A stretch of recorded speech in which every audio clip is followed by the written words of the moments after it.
Alright guys, last episode on Jenna's my reading deck for the day. It is on Cybercrime again. Projects to create brain-computer interfaces, or BCIs, have been in the works since at least in the early 2010s.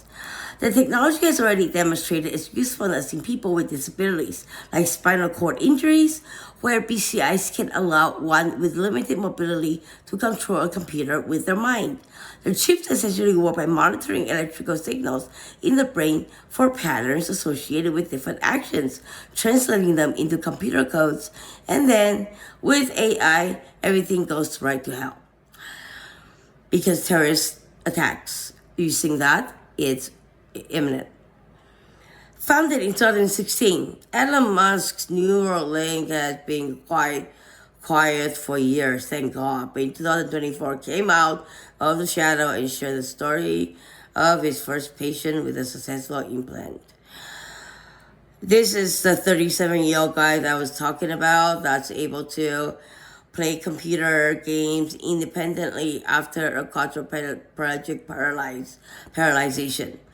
Unlike semi-invasive chips that are placed on the brain's surface, Neuralink inserts them, so it's invasive, inside the brain to maximize the signal. It is more risky, but could offer better performance and better surveillance from the government, from the military, from terrorists. Who the fuck knows? The ministry noted the technology could be used in applications including hands-free driving, virtual reality. Oh, that's great. Hands-free driving. Yeah, you know what? Everybody can fucking drive. We just go sit on top of the car instead and say, go.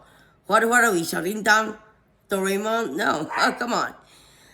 This being China, there are no doubt concerns regarding how the state may use data collected from a BCI. There we go. I already said it. I don't doubt CIA probably has that technology, FBI, all that crap. I don't doubt that. But my focus is on China's reading technology because that is what they implanted in my brain after beating me up and drugging me, and they implanted right here at the back, right here. 1, 2, at the bottom, 2, 3, 4. I'm not sure. But the 1, 2, I'm positive. All right, so it's a little traumatic, like I said. All right, so founded a I'm so sorry. The ministry noted that technology could be used in applications including hands-free driving. This being China, there are no doubt concerns regarding how the state may use data collected from a BCI. Maybe one special credit score will drop if they have thoughts not conducive to the stability of the authoritarian regime. See, this is what I'm saying. The military, it's crazy. Like, CIA kept doing that. China, it's not the only one. Russia probably has it already. Persians, whatever.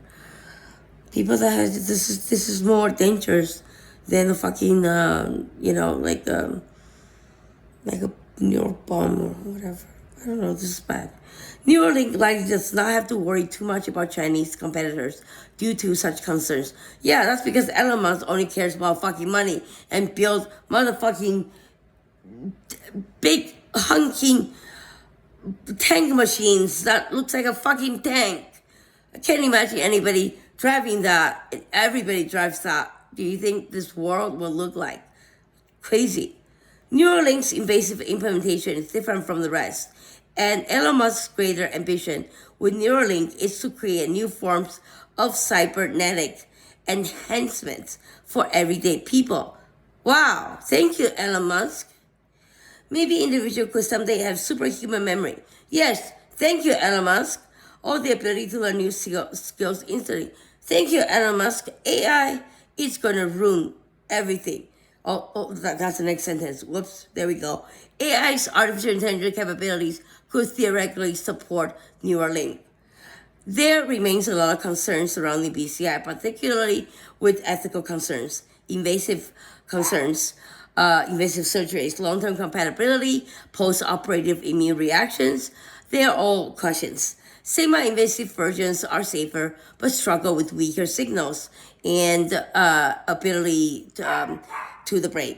The risk, the biggest risk, okay, this is not from me, directly from a source, which I'm not going to divulge. The risk is that China will overtake the United States as well as Taiwan. They will launch a mass biological attack. This is a bioterrorist attack on the states as well as Taiwan and now Canada. So that's all I'm going to say. The key industry is able to spread its values and influence around the world for China to overtake the USA, Taiwan, and who knows what other countries they want to take over. All right, I swore enough in this episode today. Sorry, Elon Musk. I have my definition of your new ugly tank car, and that's not going to stop until you start coming up with a regular Tesla. Thank you.